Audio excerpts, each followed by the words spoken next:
Leto 2023 je leto, ko delamo na sebi in ko spoznavamo sebe. Zdaj pa realno, lotili smo se vsi tega na poseben način, Jasmina verjetno na povsem drugačnega kot recimo sama, ker sem bolj laik v tem smislu, še ne to pač veš, in veste tudi vi. In me zdaj zanima, Jasmina, jaz sem začela torej majčkeno brati članke in jaz ne vem, pa tako filozofijo imamo, pa tista priporočila. Ne vem, kje začeti, ker sem čisto zmedena, res sem zmedena. Vsega je preveč. Ja, bi rekla. Duhovnost in trend osebne rasti je v zadnjih letih doživel eksplozijo, totalno eksplozijo. Imaš milijon tečajev, milijon predavanj, milijon zadev, razsvetljen, tretji razsvetljen. Realnost je pa taka, da slepec vodi slepega. V velikih in dostih primerih dejansko.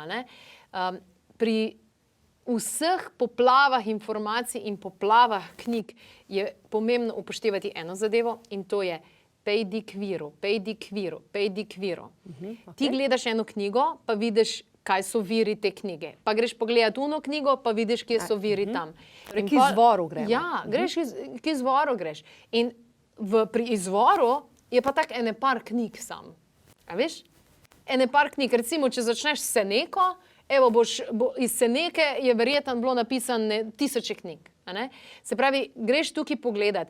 Določene knjige, ki so stare 50, 60 let, ki so pred 70 leti recimo prišle ven, so dragulj in tam res lahko začutiš še tisto, kar je dejansko notri ohranjenega. Tako da to bi bila ena taka zadeva. Druga zadeva bi bila, pazite se ljudi, ki imajo vikend seminarje in tečaje. Tega je ogromno. Tega je res ogromno. Tega se je treba malo paziti. Torej ti učitelja, da ga preveri prej, kako on živi v življenju, kaj on dela, kako je prišel do tega znanja, kakšna je njegova zgodba dejansko zadaj.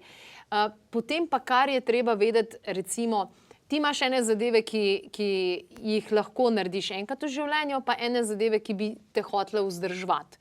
Vse te zadeve na področju duhovnosti, ki bi ti pa zdaj mogel hoditi vsak teden, pa vsak mesec, pa to dolgi rok, pa leta in tak naprej, to niso zadeve, ki te opolnomočijo.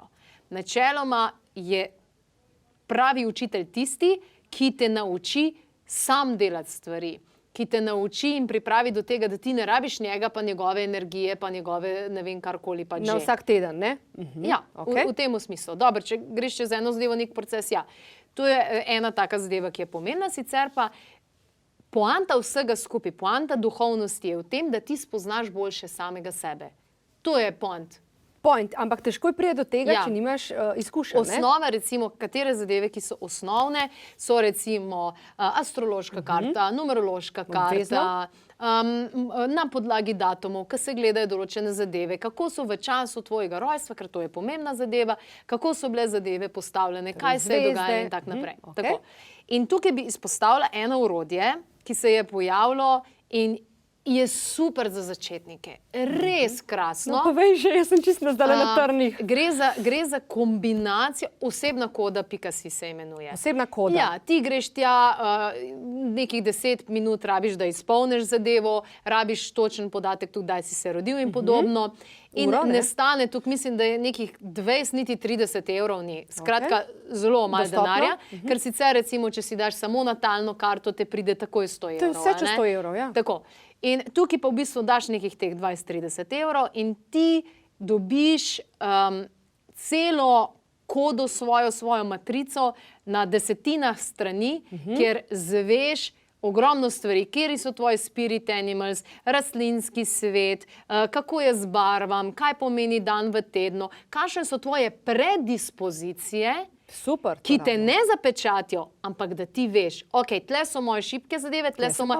To je osnova. Zdaj pa na tem pa jaz lahko gradim. Na tem pa delaš potem. Tako. Wow, to je to. Super, všeč mi je. Torej, osebna koda.si za vse tiste, ki se kot jaz še lovimo in torej raziskujemo, kako pravzaprav stopiti v stik sami seboj in predvsem kako rast. Torej, leto 2023 nam je izjemno naklonjeno, o tem že kar nekaj časa govorimo in če imamo tako orodje, hvala Jasmina seveda, da si nam ga predstavila, osebna koda.si bo torej pravi naslov, da lahko pričnemo. Vsi tisti, ki pa seveda se že dalj časa ukvarjate s tem, Jasmina, kaj pa zate, recimo ti si pa tudi že dalj časa o tem, pa si vseeno to izpolnila, kako ti je bilo?